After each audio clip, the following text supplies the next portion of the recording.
pergunta que não quer calar: o que cai de português em concurso público? Eu sou Carlos Zambelli, professor de português que já aprovei muita gente ao longo desse tempo todo, e hoje a gente vai falar sobre o que a gente tem que estudar, que sempre tá lá em todos os editais de concurso público. E a gente quer se organizar para estudar em casa, a gente quer começar a fazer uma carreira no mundo dos concursos, precisa dominar os conceitos básicos de português. Por isso, eu vou te mostrar hoje quais são os temas, aquela parte de gramática e de interpretação que vão estar em todos os concursos que tu for fazer. Eu preparei uma listinha aqui que parece assustadoramente gigantesca, mas ela tem uma certa lógica. Então, todo edital básico, qualquer edital de concurso público bem organizadinho, ele cai em 10 tópicos clássicos da gramática e da interpretação.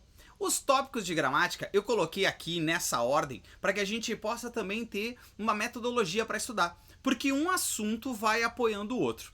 Quando a gente estuda as classes de palavras, a gente estuda aquela parte de substantivo, adjetivo, pronome, numeral, e aí toda essa relação do que é uma palavra. Essa palavra é um pronome, essa palavra é uma preposição, essa palavra é uma conjunção. Quando a gente vai para a análise sintática, a gente não estuda mais o que ele é. A gente vai estudar então agora o que ele faz na frase. E aí ele faz a função de um sujeito, ele faz a função de um objeto, ele faz a função de um adjunto. E aí a gente está preocupado com a função das palavras. Por isso que às vezes a gente encontra lá na aula uma matéria chamada funções sintáticas. Só que quando a gente pega o edital do concurso, está escrito análise sintática. É a mesma coisa. Quando a gente chega na concordância verbal, a gente está preocupado com a relação do sujeito, que a gente aprendeu lá em análise sintática, com a relação com o seu verbo. Já em regência verbal, é o verbo com o seu complemento. E aí a gente está vendo a ordem da frase se organizar. Essa ordem da frase se organizar é o que a gente aprendeu nas duas primeiras fases de um estudo de português. Classes de palavras e análise sintática. Saindo disso, a gente vai para crase. E crase é aquele assunto tão legal que vai misturar tudo que a gente já estudou. Crase vai misturar as classes de palavras com a noção de análise sintática, com um pouco de regência, uma noção boa de concordância, e ele faz uma lambança ali e a gente finaliza a primeira etapa, a noção básica de oração.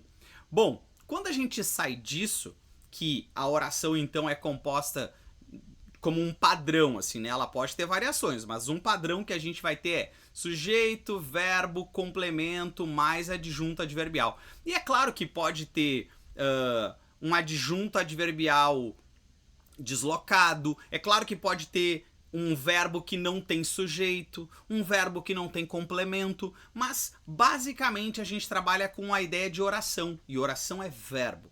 A segunda etapa dos editais vem com a parte mais extensa da gramática, que é a parte das orações, e aí tem a ver com aquela matéria que todo mundo pegou recuperação lá no colégio, aquela matéria de coordenadas e subordinadas. Depois envolve a pontuação, que é a soma da análise sintática com as orações. Então vou te dar uma dica forte: nunca estuda a pontuação sem saber análise sintática e orações coordenadas e subordinadas.